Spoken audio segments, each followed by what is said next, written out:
Hello, hello, hello, everybody. Good morning, good afternoon, good evening to you. Welcome back. We're going to be reading chapter 14 and 15 in Don't Believe Everything You Think, written by Joseph Nguyen. All right, chapter 14, How to Follow Your Intuition. Have the courage to follow your heart and intuition. They somehow already know what you truly want to become. Everything else is secondary. Steve Jobs. In a previous chapter, we talked about how we don't need to think to thrive in the world, and that we grow most by letting go of the thinking that's holding us back. Flow is a state of pure oneness and a direct connection to everything around us. Because there is no separation when we are in that state, we can also say that it is a state where we are in direct connection and alignment with God/universe/infinite intelligence. What thinking does is sever the connection we have with the divine, causing us to feel stress, frustration, anger, resentment, depression, and all of these negative emotions many of us feel daily. This is why some religions describe hell as a complete separation from God. For simplicity's sake, I'll be using the term non-thinking instead of flow, but they are synonymous when I use them in this book. This state of non-thinking also means a direct connection to infinite intelligence. Many will attribute the state of non-thinking or flow to a particular activity that we love to do, and that's the only time we can be in flow. This is far from the truth. We can be in a state of non-thinking at any point in time. The only time we can be in a state of non-thinking is in the present moment. We can only see reality in the present moment, and when we are actively thinking, it means we are either in the past or the future, which doesn't exist. Only in the present moment can the truth be found. This is why all spiritual masters and leaders always teach us to meditate, pray, and be in the present moment. In the Bible, when Moses asks God his name, he replies, "I am." God didn't say he was or will be because they don't exist, but simply with I am. God, truth, the universe, freedom, peace, joy, and love. These terms are all synonymous and can only be found and therefore experienced in the present. When you're feeling your intuition, it means you are trusting yourself and having faith that you always have the inner wisdom necessary to help guide you through everything in life. This is a state of non-thinking or flow. Let's explore how we can make this concept practical and bring it into our everyday lives. Stuck page here. All right. What does following your intuition and inner wisdom look like, and how can we do it? When you're following your intuition, you're entirely tapped into something greater than your personal self. You're in a state of non-thinking or flow and direct connection with God. In this state, you always know what you need to do without thinking and are guided by infinite intelligence. It almost seems like we're not doing anything when we're in this zone because we lose our sense of personal self and become one with life. When we're in this state, miracles occur, such as business deals coming out of nowhere, people showing up at the right place at the right time, money coming in exactly when we need it, connections that we're looking for spontaneously falling upon our laps, and life seems almost magical. Time seems to warp and bend around us, and it's because there is no sense of it. We proceed to accomplish more within a few days than others within a month. Abundance, joy, love, peace, harmony, and gratitude are inevitable and inseparable feelings experienced in this state. Every single person has experienced instances where they have felt like this before. Although many have experienced this phenomenon, very few can maintain it for extended periods. The main reason is that most relapse into thinking and believe they must figure it out themselves. When we begin thinking, we lose the power of creating miracle-like events and circumstances. We don't have to have it all figured out, nor will we ever have it all figured out. How can our limited minds possibly understand and try to manipulate the entire world to our desires? It is only when we think we know more than God that we run into trouble or into problems. The great news is that we don't have to know more than God or even think. All we have to do is trust in our intuition and have faith that our inner wisdom will show us the best way for us. When you ask people who are the most abundant, joyful, and successful how they made it, they will usually attribute their success to some higher power or luck. These people have trusted in something greater than themselves and thus attribute it to that instead of attributing their success to sheer willpower and brute force. So much in life is out of our control, and we can only control a very limited portion of it. This is not to say that we give up because we can't control our lives. It's quite the opposite. When we realize that we don't have control and try to force everything to happen our way, we become free from suffering, pain, and frustration, and begin to fall in this state of non-thinking, where things just happen for us instead of to us. We start to see that everything was perfectly placed in our lives to help us become the exact person we are now, and that if anything were changed, we would not have what we do now. Millions of circumstances and events must have been meticulously orchestrated for us to be where we are right now. To plan that would be impossible and futile, yet here we are. This is the miracle of life. And I don't think that he's saying we don't have control over our lives and that we don't decide what happens. I think he's saying when you let go of a certain way of controlling it, that's when you start to experience everything just sort of falling into place and the synchronicities and just that state of flow that you're actually seeking in trying to control it and manipulate it when you let go of those things. Because I know we've read many books and we've talked about how we are the co-creators of our life along with God. God dwells within. This is the message that's been in many of the books that I've read. And I do not think he is saying something contrary to that. I think he's saying that if you let go in a specific way, then that's when you will experience all that you're looking for, all that you're seeking in being the co-creator of your life and having it be that joyful, loving, full, content life that you're looking for, whatever it is that it may be for you. To go back on a point we just made about us not having to control things in our lives, there's a caveat I want to highlight. We cannot control everything that happens in our lives, but we can control whether we think or not, which is the root cause of all our problems and negative emotions. We can decide to change our experience of life whenever we want and how we feel at any moment. This is how we can choose to be happy, by choosing to let go of our thinking.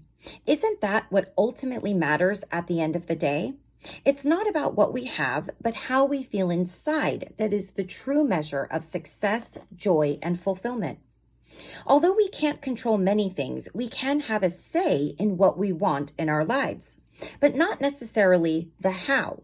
For instance, we have the gift of imagination or access to infinite intelligence, which means we can come up with anything that we want in our lives. This is an amazing blessing, but things can go sour when we think we need to figure out the how to make it happen. At this point, most people give up or continue down the path of brute force to try to bring it to life and suffer daily for it. This is why people believe we must suffer for what we want, and that is not true. It is only true if we think we must figure out the how to get what we want. Our job is determining what we want, not how to get it. The how is really up to the universe. This is the best case scenario anyway, because there are an infinite number of ways to bring about what you want in life. So for our little finite brains to figure it out would be futile nonetheless. And the universe always has our greatest good, our highest good at heart. So even when it seems like, how they say, things fall apart so that they can come back together. Even when things seem like that's just conspiring against you, one after the other. First of all, you have to think of where your thoughts are lying, where you're putting your energy. And then you have to remember, even though it can be so challenging, that the universe, i.e. God, whatever you want to call, however you want to refer to it, will always, always conspire with you to help you rather than against you. And you're never truly alone, ever, ever. We only suffer when we try to figure it all out, but we don't have to. This is when we want to rely on our intuition and inner wisdom to help show us exactly what we need to do in real time to manifest what we want. There's no need to try to figure it all out in advance. Our part is to hold in our minds what we want and get into a state of non-thinking. This enables us to access our infinite intelligence, or God, so that the answers are revealed to us exactly when we need them. The path forward is only revealed when we begin walking. There's never going to be a time when the entire path is illuminated for us to see beforehand, because there are infinite ways that our desires can manifest. We must have complete, unwavering faith that what we want to create will come to us. And we can only do this by fully trusting in the universe to orchestrate how it will happen. We can always get what we desire in life. It just may be different from our timeline or how we want to manifest it. Our intuition, or God, speaks to us all of the time. You know that small voice inside that always knows what you should do? Maybe it's to leave your job, forgive someone who hurt you, ask someone out, or reconnect with someone. It's that gut feeling you get where you know what you need to do. Have you ever regretted not doing something in a moment your gut told you to do it? I know that I have. Have you ever had a gut feeling to do something but have no logical reason for doing it anyway, and amazing things happened afterward? Yes, that is your intuition, and I swear to you, the more that you listen to it, the more you will hear it, trust it, and listen to it. Our intuition speaks to us through thoughts, but remember that there's a stark difference between thoughts and thinking, as discussed in a previous chapter. Thoughts are divine by nature, and we feel like they pop into our minds out of nowhere. On the other hand, thinking is the negative judgments of our thoughts, which feels heavy and typically has negative emotions attached. When you have thoughts from infinite intelligence, there is a sense of knowingness and alignment. It contains the truth, and you just know deep down that it's right. Your intuition will rarely seem logical or rational, but that's precisely what we want because we don't want it to be predictable. If it were predictable, it wouldn't be miraculous, and it wouldn't contain the infinite possibilities of the universe, which are all spontaneous by nature. Your intuition will almost always go against your logical, rational mind, so be prepared. It will whisper to you that you should talk to this random person in a coffee shop, which leads to a beautiful friendship, or that you should call up a friend spontaneously when you find out they need someone to be there for them during a difficult time. It will tell you to step into and live your divine gift and put yourself out there to share the truth of what you know. It will softly beckon you to pursue what you truly want versus following what everyone else says you should want. These are a few examples of the infinite number of ways it will speak to you. And when you follow it, it will always create miracles in abundance beyond your wildest imagination. So why don't more people listen to their intuition if it always knows what to do and creates abundance wherever it is followed? Fear. Listening to our intuition can be daunting. This is because our intuition lives in the space of the unknown. In other words, our intuition is spiritual and operates in the field of infinite possibilities, which by nature is the field of the unknown. Humans always fear the unknown because we can't predict what might happen. Only when we step into the unknown can we begin to experience the limitless possibilities that life can bring us. This is why magical things and miracles happen when we trust our intuition. We are literally stepping into the zone of pure possibility. For this reason, we only need to know the want of what we want to manifest, not the how. The only way you can enter this space of miracles is through non-thinking. If we think, we immediately get ejected out of this space and enter a state of anxiety, worry, and suffering. Our thinking will try to predict what might happen based on the past. This is why most people get more of the same of what they have always gotten. They try to use their limited personal mind to create something that they have already, to create something they have never experienced before, innocently not realizing that they must step into the unknown by entering a state of non-thinking and listening to their intuition. We can only ever create something we have never experienced in the realm of infinite possibilities. But the only way to make that happen is to go where we haven't gone before, which is the unknown. In summary, your intuition always knows what you need to do in the present moment, but the only way to access it is by getting into a state of non-thinking. Your personal mind will freak you out because you're stepping into a space of infinite possibilities, or the unknown. But if you remember that it is just thinking that makes you feel fear, the fearful thinking will fall away, and the courage you need to act on your intuition will naturally surface. In this moment, you must have faith in your intuition to guide you through life, even when you don't know what will happen next. But that's the adventure and joy in it. The unknown is the only way to manifest what you want in life if you don't already have it. You must do what you haven't done to get what you don't have. When you're operating from intuition, it's not like you're going to feel fear all of the time. The fear is only present as long as your thinking revolves around fear. Once you acknowledge the fear and understand that it's only your thinking that's causing those feelings, the illusion will fall apart, and you'll fall back into peace, joy, and pure love. This is the space you want to stay in, which will allow you to create the positive feelings that are prerequisite to manifesting all you could possibly imagine for yourself. All right. I was going to add something to that I learned in the same line as that, but now I just totally lost my train of thought. Oh well. All right, so chapter 15 is a shorter chapter, creating space for miracles. Today, I make space for miracles. I recognize that it's not how big a miracle that's important, but how much room I create for it. Kyle Gray. The story of the Zen master and a scholar. Empty your cup. Once upon a time, there was a wise Zen master.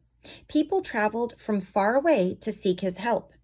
In return, he would teach them and show them the way to enlightenment.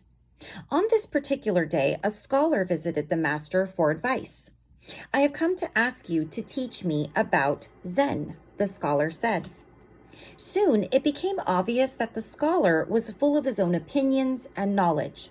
He interrupted the master repeatedly with his own stories and failed to listen to what the master had to say.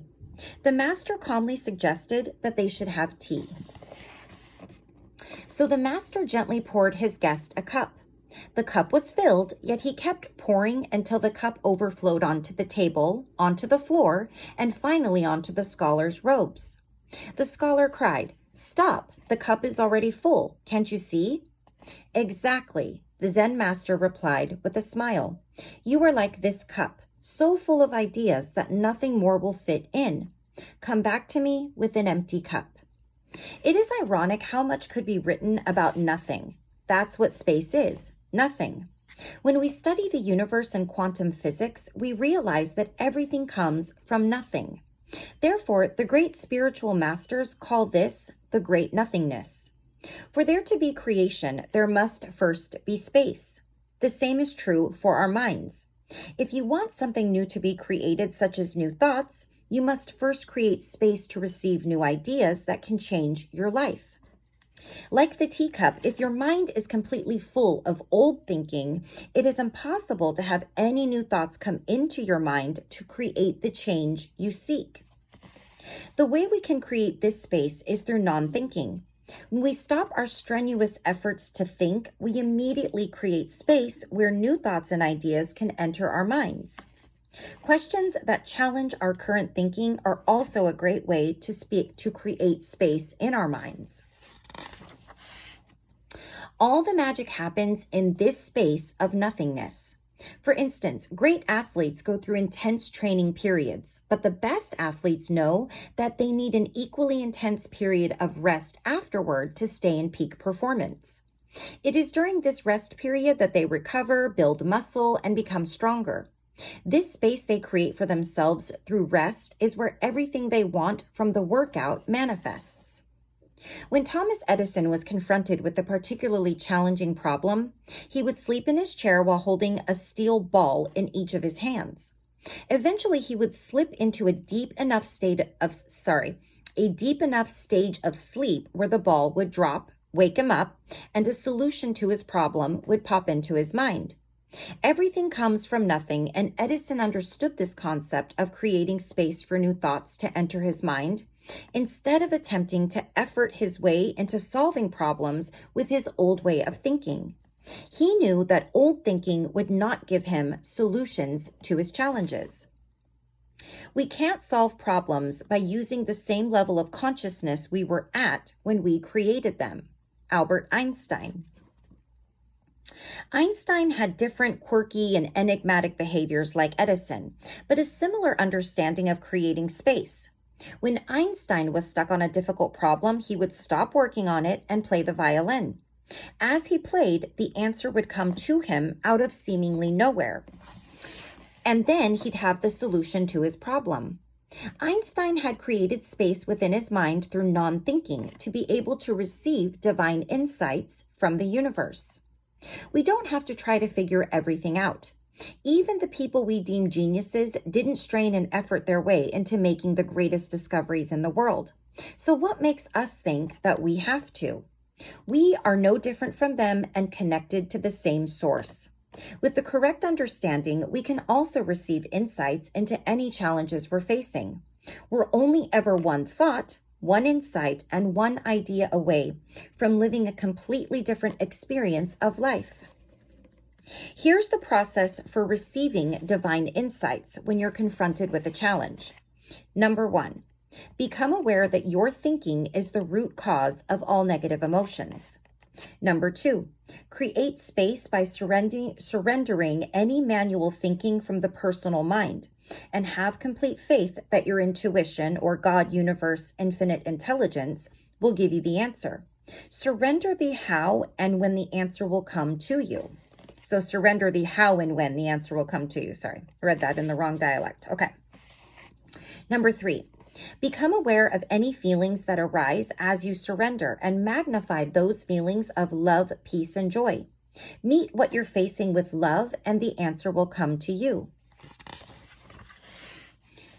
I think that was the last one. Yeah.